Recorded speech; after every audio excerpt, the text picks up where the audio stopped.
안녕하세요. 세비야의 건축가 박성준입니다. 한국에서 건축 설계를 전공하고 설계사무소에서 일하며 다양한 점을 느낀 뒤 건축 디자인 외에도 역사, 도시, 시공, 구조, 설비 등을 더욱더 깊게 공부하고자 스페인 건축대학으로의 유학을 결정했습니다. 2008년에 스페인 바르셀로나 건축대학에 진학하기 전 우연히 스페인어 어학연수차 세비야에 왔다가 세비야와 안달루시아의 문화에 매료되어 이후 바르셀로나 건축대학에서의 2년 생활을 정리하고 세비야 건축대학에 재입학해서 지금은 이렇게 세비야의 건축가가 되었습니다. 세계 이곳저곳을 다니며 그곳의 사람들과 이야기하며 음식을 맛보고 건축을 통해서 다양한 문화를 이해하는 여행을 너무나도 사랑합니다. 지인들이 세비야뿐만 아니라 그 외의 스페인 지역들을 여행 왔을 때 그냥 지나치지 못하고 가능하면 함께 여러 번이고 여행을 다니면서 그곳의 문화와 역사 그리고 건축에 대해서 설명해 주었습니다. 그러면서 느낀 건 제가 다양한 사람들에게 이곳의 문화와 건축을 알려주는 것이 너무나도 즐거웠다는 것입니다. 스페인의 건축가들에게 스페인을 대표하는 가장 중요한 건축물 단 한 개만 선택하라고 물어본다면 단연 꼬르도바 모스크 대성당을 말합니다. 이는 과거 로마 시대부터 현재까지 스페인의 문화와 건축에 대한 역사를 한눈에 볼 수 있고 게다가 전 세계 어디에서도 볼 수 없는 이슬람 모스크 사원 건축과 가톨릭 성당 건축이 절묘하게 공존하고 있는 유일한 건축물이기 때문입니다. 이렇게 꼬르도바 모스크 대성당은 스페인뿐만 아니라 전 세계 건축 역사에서도 가장 중요한 건축물 중에 하나이지만 잘 알려지지 않았기 때문에 여행자분들이 그냥 쉽게 지나치는 것을 보고 너무나도 아쉬워 이렇게 음성 가이드를 준비하게 되었습니다. 스페인 여행을 오시는 분들을 모두 만나볼 수는 없지만 이렇게 음성 가이드를 통해서 더 즐겁고 풍부한 여행이 될 수 있도록 도움을 드리고 싶습니다. 이어서 음성 가이드를 시작하기 전에 간단하게 각각의 챕터에 대해서 설명드릴 게 있는데요. 2번과 3번 챕터는 꼬르도바의 역사와 이슬람 모스크 사원에 대한 설명들로 꼬르도바 모스크 대성당으로 오시는 길 중간에 들으셔도 괜찮습니다. 그러나 4번 챕터부터는 원활한 가이드 동선과 이해를 위해서 어플리케이션에 첨부된 지도에 표시되어 있는 해당 챕터 번호에 가셔서 들으시길 추천합니다. 자, 그러면 저는 다음 챕터에서 기다리고 있겠습니다.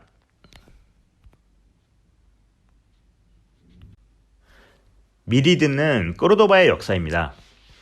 과거 로마 시대부터 현재까지 스페인 문화와 건축에 대한 역사를 한눈에 볼 수 있고 게다가 전 세계 어디에서도 볼 수 없는 이슬람 모스크 사원 건축과 가톨릭 성당 건축이 공존하고 있는 유일한 건축물인 꼬르도바 모스크 대성당. 그만큼 많이 복잡할 수 있지만 제가 최대한 쉽게 설명드리겠습니다. 우선 이를 위해서 이번 챕터에서는 꼬르도바에 대해서 간단하게 설명드리겠습니다. 꼬르도바는 스페인 남쪽 안달루시아 지방에 있는 도시들 중에서 세비야와 말라가에 이어서 세 번째로 큰 도시입니다. 기원전 2세기 로마 제국이 스페인 이베리아 반도를 지배할 때부터 도시로서의 중요성이 강조되기 시작했으며 기원 후 5세기 서로마 제국의 붕괴 후부터 약 200년 동안은 북유럽의 게르만 야만족의 후손 중 하나인 가톨릭을 믿는 서고트족의 지배를 받게 됩니다. 이어서 711년부터 1236년 카스티아와 레온 지방의 가톨릭 왕인 페르난도 3세가 도시를 다시 점령할 때까지 약 520년 동안 북아프리카에서 지브럴터 해협을 통해 이베리아 반도를 침략한 이슬람 교도들의 통치 아래에 있게 됩니다. 이 520년 동안의 이슬람 통치 기간 동안 이곳 꼬르도바는 유럽에서 인구가 가장 많고 부유하며 지식 수준이 가장 높은 도시였습니다. 뿐만 아니라 이 시기는 이후 유럽의 문화 발전에 가장 중요한 시기가 되는데요. 서양 역사에서 중세시대란 말을 들어보셨나요?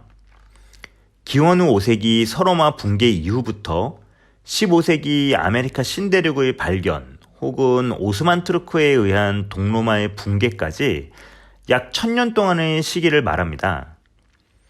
서로마 붕괴 이후 북유럽의 야만족인 게르만족의 후손들 사이에서의 가톨릭을 중심으로 한 계속된 왕권을 위한 다툼과 종교 전쟁으로 인해 역사적으로나 문화적으로 가장 암흑기인 시대를 말하기도 합니다. 그렇기 때문에 16세기부터 이탈리아 토스카나 지역을 중심으로 한 500년이라는 뜻의 칭쿠에첸토, 우리에게는 르네상스라고도 더 알려진 문화부흥 시기부터를 근대 역사의 시작이라고 표현합니다. 그런데 왜 갑자기 16세기인 이 시기부터 르네상스가 생겨났는지 궁금하지 않으신가요? 그 이유는 중세 시기 당시에 이슬람인들이 통치를 함으로써 알 안달루스라고 불리웠던 이베리아 반도의 스페인이 서양 문화 발전의 요람 역할을 했었기 때문입니다.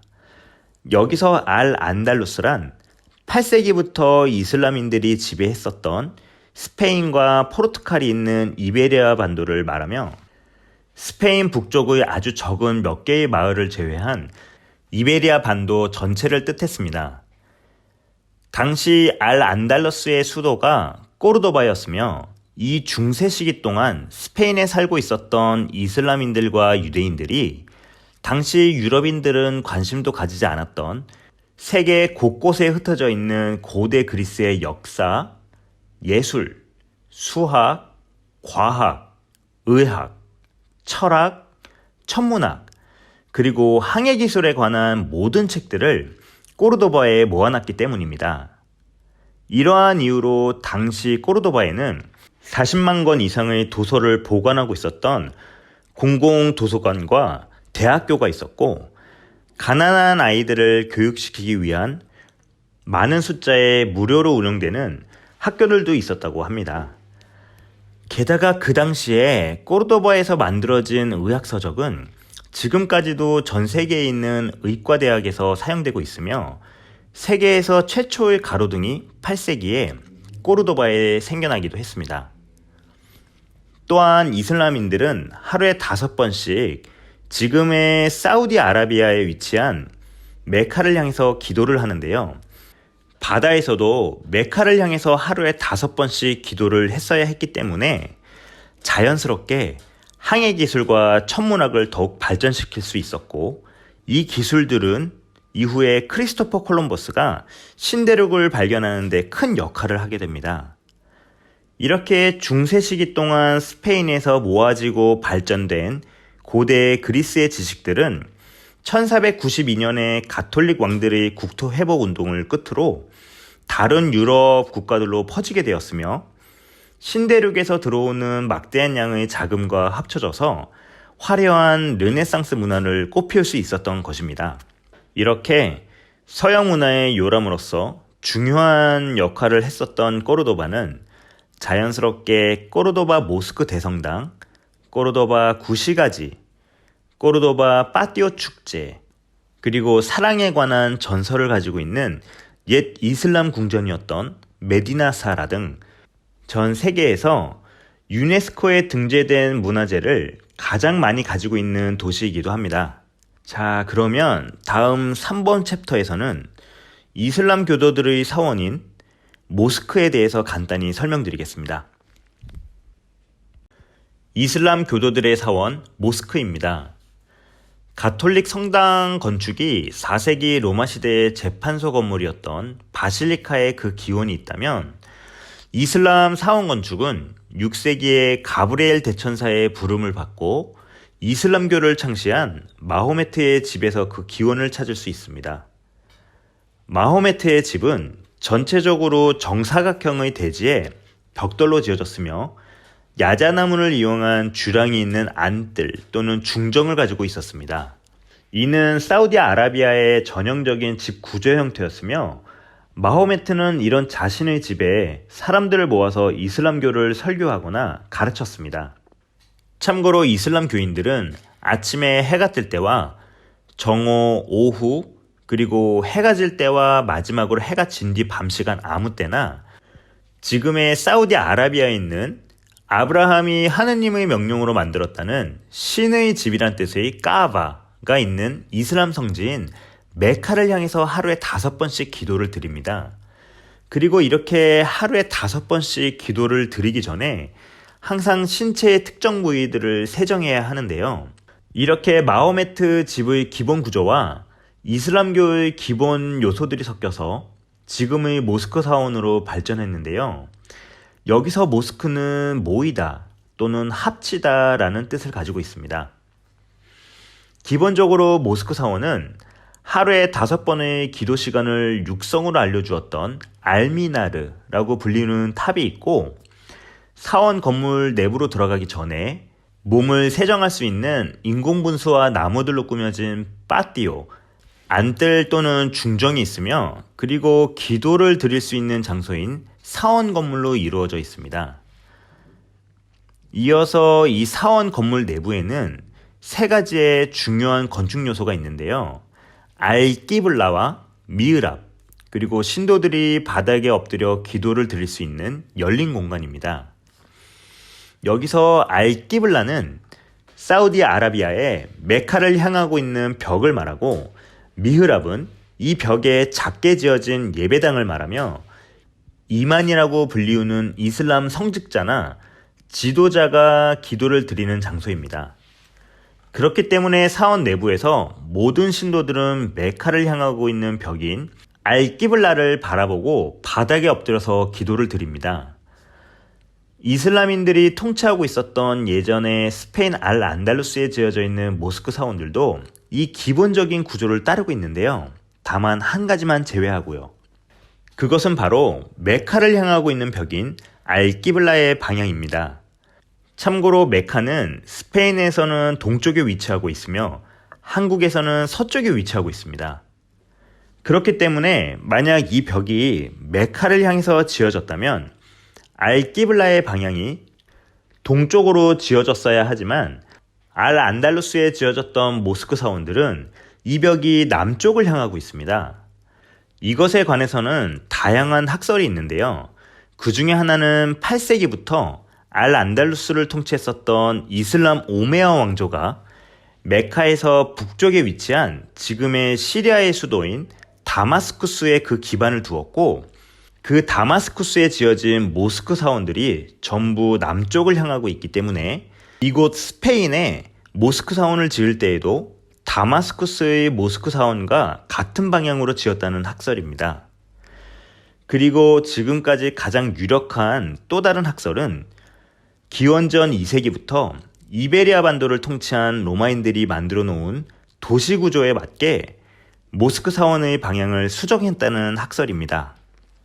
당시 로마인들이 이미 도시 구획과 도로들, 그리고 상하수도 시설들을 거의 완벽하게 지어놨기 때문에 이를 무시하고 새로운 모스크 사원을 짓게 되면 너무 많은 것들을 변경해야 했기 때문이며, 이러한 예는 꼬르도바 모스크 대성당과 더불어 세비야 대성당, 그리고 스페인의 많은 성당 건축물의 배치 방법에서도 확인할 수 있습니다. 이러한 이유들로 앞으로 저와 함께 보실 꼬르도바 모스크 대성당은 북쪽에 위치한 오렌지 중정을 통해 들어가서 남쪽에 위치한 알끼블라 벽을 향해서 이동하시게 될 겁니다. 자, 그러면 다음 4번 챕터부터는 꼬르도바 모스크 대성당에 관한 가이드를 시작하도록 하겠습니다. 꼬르도바 모스크 대성당 북쪽에 위치한 종탑 앞에서 4번 챕터를 들어주세요. 지금 종탑 앞에 서 계신가요? 이 종탑은 현재는 가톨릭 성당의 종탑으로 사용되고 있으나 788년에 처음 지어질 때 당시엔 모스크 사원에 있었던 하루 5번 이슬람인들에게 기도 시간을 육성으로 알려주던 알미나르라고 불리던 탑이었습니다. 951년 알안달루스의 압데라만 3세 왕 통치 당시에 더욱 높고 거대하게 완성된 알미나르는 이후에 스페인의 도시들 외에도 모로코의 도시인 마라케시, 그리고 라바트에 지어진 모스크 사원들의 알미나르 탑의 기본 모델이 되었으며, 그중 한 예는 세비야 대성당에 있는 히랄다 탑을 들 수 있습니다. 이후 카스티아와 레온 지방의 가톨릭 왕이었던 페르난도 3세가 1236년 꼬르도바를 점령한 뒤부턴 가톨릭 성당의 종탑으로 사용되기 시작했으며 이후에 여러 번의 리모델링을 거쳐서 지금 보시는 것과 같은 바로크 양식의 종탑으로 리모델링 되었습니다. 지금도 종탑 내부로 들어가시면 예전 모스크 사원 당시의 탑이었던 알미나르의 모습을 부분적으로나 보실 수 있습니다. 종탑을 바라보고 왼쪽으로 모스크 대성당의 오렌지 중정으로 들어갈 수 있는 문인 용서의 문, 라 푸에르타 델 페르돈을 보실 수 있습니다. 이 용서의 문은 압데라만 3세 왕 시기에 만들어진 것을 지금 보이시는 무데하르 양식의 문으로 1377년에 리모델링한 것입니다. 여기서 무데하르 양식이란 가톨릭 지배 아래서 이루어진 이슬람 양식을 말하며 전체적으로 보면 이슬람 양식의 특징인 말발굽 형태의 아치 구조와 아랍어로 되어 있는 석고장식을 보실 수 있는데요. 여기서 좀 더 자세히 들여다보시면 곳곳에 가톨릭 왕들의 상징이 들어가 있습니다. 그 상징 중에 하나는 성과 사자 모양이 그려져 있는 방패 문양인데요. 성은 스페인어로 카스티아이고 사자는 레온입니다. 즉 꼬르도바를 정복한 가톨릭의 페르난도 3세 왕의 지역인 카스티아와 레온 지방을 뜻합니다. 앞으로도 이러한 구성 요소들을 자주 보실 수 있는데요. 모두 무데하르 양식이라고 이해하시면 됩니다. 이어서 꼬르도바 모스크 대성당에는 용서의 문 외에도 오렌지 중정으로 들어갈 수 있는 여러 개의 문들이 있으나 원활한 가이드 동선을 위해서 앞에 보이시는 용서의 문을 통해서 오렌지 중정으로 이동해 주시길 바랍니다. 저는 5번 챕터 오렌지 중정 엘 파티오 델 로스 나랑호스에서 기다리고 있겠습니다. 오렌지 중정 엘 파티오 델 로스 나랑호스입니다. 오렌지 중정 내부로 들어오셨나요? 물소리, 꽃향기, 아름다운 식물들, 마치 이슬람의 성경인 코란에 묘사되어 있는 천국을 이곳에 가져다 놓은 듯한 이 오렌지 중정은 이슬람인들이 기도를 하기 전에 몸을 세정하는 용도뿐만 아니라 휴식과 명상을 하던 장소이기도 했습니다. 자, 그러면 이곳에서 간단히 꼬르도바 모스크 대성당의 역사를 설명드리겠습니다. 천천히 중정을 감상하시면서 들어주세요. 꼬르도바 모스크 대성당은 이슬람의 창시자 마호메트의 직계 후손인 오메야 왕조의 왕자 압데라만 1세가 785년부터 796년까지 총 11년 동안 지금 계시는 오렌지 중정과 함께 이슬람 모스크 사원을 6세기부터 이 자리에 있었던 서고트인들의 성 비센테 바실리카 교회 위에 지은 후 그 이후부터 다양한 시대에 걸쳐서 크게 3번의 확장 공사와 여러 번의 리모델링 과정을 거쳐서 지금의 모습이 되었습니다. 첫 번째 확장 공사는 832년 압데라만 2세 이슬람 왕 시기에 이루어졌으며 이전의 모스크 사원으로부터 남쪽 방향으로 확장 공사가 이루어졌습니다. 이후 912년 압데라만 3세 시기에 이루어진 두 번째 공사에서는 좀 전에 보신 알미나르 탑을 더욱 높고 거대하게 리모델링을 하게 됩니다. 이어서 962년에서 966년 사이에 알하캄 2세 이슬람 왕 시대에 이루어진 모스크 사원의 세 번째 확장 공사를 통해서 앞으로 9번 챕터에서 보실 지금의 장소에 메카를 향해 있는 벽인 알기블라와 예배당인 미흐랍을 옮겨 짓게 됩니다. 그로부터 25년 뒤인 991년 알만소르 이슬람 왕 시대에 모스크 사원의 동쪽 방향으로 이루어진 마지막 확장 공사를 통해서 당시엔 5만 명의 이슬람 신도들을 수용할 수 있었던 지금의 모스크 대성당의 크기가 되었습니다. 그리고 1236년에 카스티아와 레온 지방의 가톨릭 왕인 페르난도 3세가 꼬르도바를 정복한 뒤 건축 구조적으로는 별다른 수정 없이 가톨릭 성당으로 사용을 하다가 1489년에 모스크 사원 내부에 처음으로 건축적 구조를 변경한 대예배당을 고딕 양식으로 짓게 됩니다.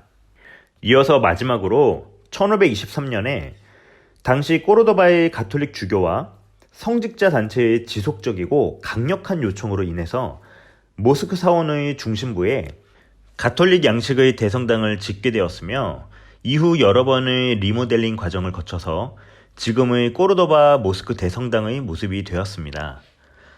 이러한 이유로 이곳의 이름이 이슬람의 모스크 사원과 가톨릭의 대성당이 합쳐서 꼬르도바 모스크 대성당 라 메스키타 카테드랄 데 꼬르도바가 되었고 현재는 꼬르도바 성모 마리아 승천의 대성당 라 카테드랄 델라 아순시온 데 누에스트라 세뇨라 데 꼬르도바라고 부르기도 합니다.